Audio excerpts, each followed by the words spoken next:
Hello everyone, this is a video about the ins and outs of stomach acid and water consumption, kind of a bit of a mixed question or answer to a question today. Just before I jump into the content of the video, if you wouldn't mind taking a quick second to please like, share, subscribe, or post a quick comment on the video, I'd really appreciate it. So thanks in advance for taking a second to do that. And as per usual, nothing I'm saying should be construed as medical advice. This is for informational purposes only. If you need any medical advice, please talk to your healthcare provider to get that advice. So, someone posted a very thorough question on one of my other videos. Thank you for taking the time to type all of that out. Very good thoughts, and appreciate the time it took to do that. And so I'm not going to read out the entire bit that was typed out because it would take too long. But what I gathered from it is the person asking the question was just wondering about how much water should a person be drinking in the run of a day. Mentioning that the standard recommendation is around 2 liters or 8 glasses of water or whatever that is in ounces. I always have to, it's 32 ounces, I think, give or take. I hope that's right. Or 64 ounces. Shoot. Anyways, whatever you American folks talk about. Anyways, liters. So much easier for us here up in above north of the border. So. Basically the comment saying that it seems the standard recommendation is a couple of liters, but is that actually really based on any research literature? And to my understanding, it's not really based on any research literature, as the person asking the question alluded to here as well. And so what is the right amount? And then the person was going on to mention that if people have drink too much water, it could potentially exacerbate heartburn, and that maybe by drinking more water, then it would dilute your stomach acid, and that could potentially cause problems. Then individual asking the question, I believe went into some of the research literature seeing, well, have they done studies on like chimps or other primates or whatnot, since we share a lot in common with them, to see what their water needs are. And evidently, and I haven't looked into this before, but I'm learning something from the comment section today, that evidently they have done some studies and shown that chimps and other primates and whatnot will sometimes go long periods of time without specifically drinking water, that they seem to extract the water that they need from the food they consume. So the questions seem to be around, what are my thoughts about water consumption and how it might relate to stomach acid and things like this. So thank you for the questions, and it's an interesting bit of conversation. I think, as you were indicating here in your question, or your write-up here, that I don't think that there is definitive research literature indicating what the right answer is. So this is just my opinion of what I've seen in practice. I think it really depends on to what extent a person's feeling satiated from the amount of water that they drink, whether they have any underlying, say, cardiovascular issues or hormonal issues that might be impacting their water. So on the one hand, if a person says, well, like I seem to feel the best drinking 1.5 liters of water, so 6 cups of water a day, and then another person says, I feel the best, I feel the most hydrated drinking 10 cups. It's like, well, those are probably fine. They're within the, a reasonable range, I think. They're pretty close to the, the magical 8 cups of water a day. They're in that range. They're feeling good. Whereas there are some folks, though, who are so unfamiliar with drinking water that in my experience, some folks, it seems like their thirst receptors are just skewed because they're just not used to drinking water, but they're having symptoms of dehydration, so they start drinking more water, and then over time they go, oh yeah, now I am thirsty for 6, 7, 8 cups of fluid per day. But maybe a person who's drinking or who's consuming more vegetable matter, more fruit, things like that, they're getting more fluids from that. They might not need as much water to drink, where you take someone like me who follows mostly a meat-based diet, not a ton of extra fluid in the food that I'm consuming. So maybe I need to drink more water than, say, my own self if I was following more of like a vegan diet. Oh my gosh, couldn't imagine following a vegan diet, but if I were to, probably get more fluid content from my food. So I think it really varies, and it depends on how a person's feeling.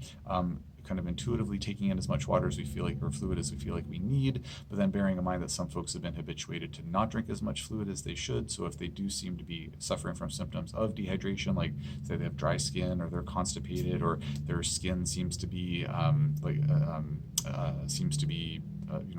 not having the proper, like, say, hydrated elasticity to it, so to speak, those might be reasons why have really like a dry mouth all the time or something like that. Those might be reasons why we say, maybe you need to be drinking. Those are reasons why I would say to one of my patients, maybe you should be drinking more fluid.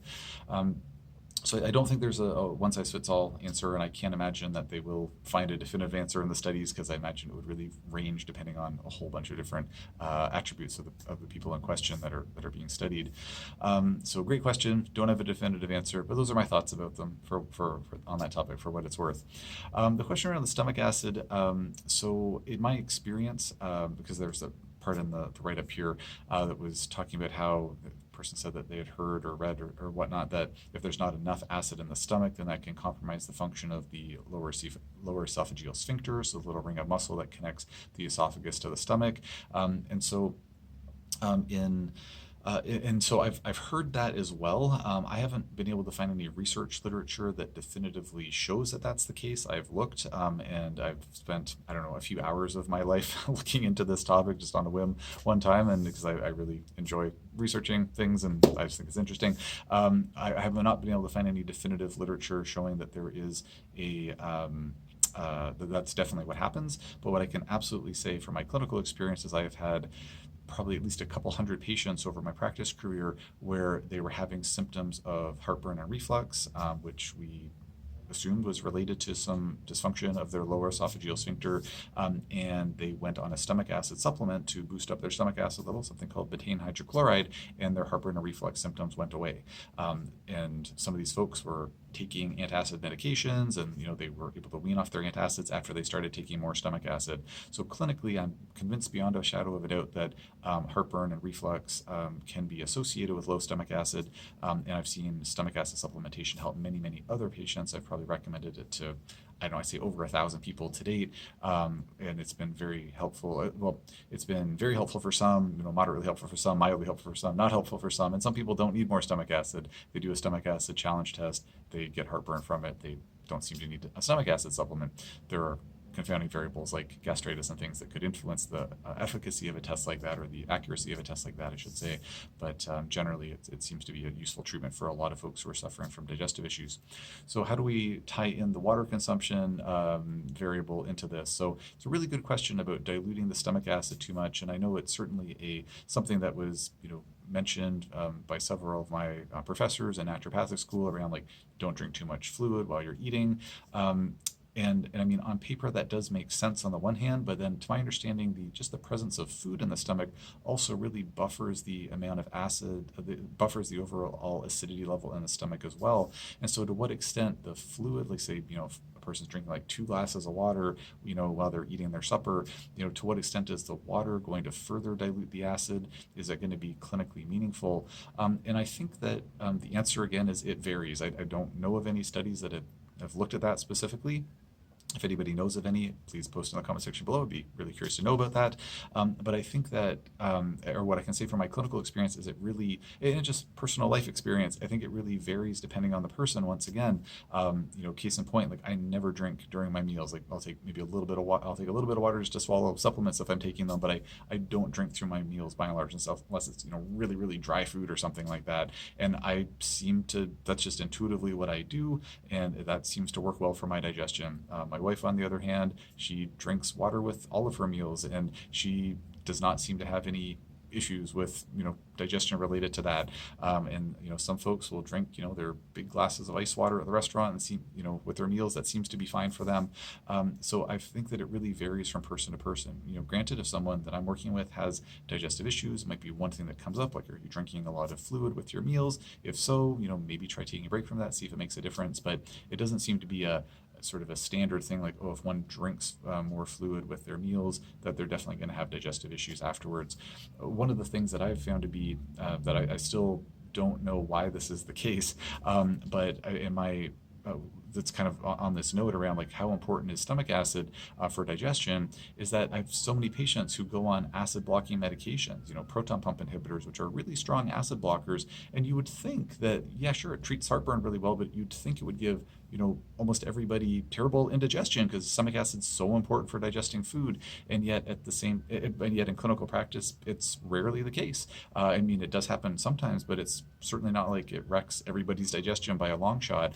I'd say it's quite a rare individual who does have, at least in my clinical experience, that has an issue with those medications. So it really just calls into question, like but how does that make any sense at all? And maybe the role of the stomach acid is really more for, enzyme activation and not necessarily, well, that is one of the roles of in the stomach, but it has actually, okay, going off in a train of thought there that I'm just going to leave it there because it's been about 10 minutes for the video. I should really wrap this up. So again, not a definitive answer in terms of, is drinking more fluid going to interfere with one's overall digestive acidity. I think it, again, just really depends on the person. So summarize the whole video, should have put this at the beginning, save you 10 minutes of watching this. I'm not sure. Based on my clinical experience, I think it varies from person to person in terms of what type of impact the consumption of fluids during meals might have. Thank you again for the questions. I hope that this was interesting for the person asking the question at least, and hopefully for other folks as well. If anybody has any questions or comments on this topic, please post in the comment section below. And if there are questions about anything else, post in the comment section below. I'll do my best to answer as soon as I can.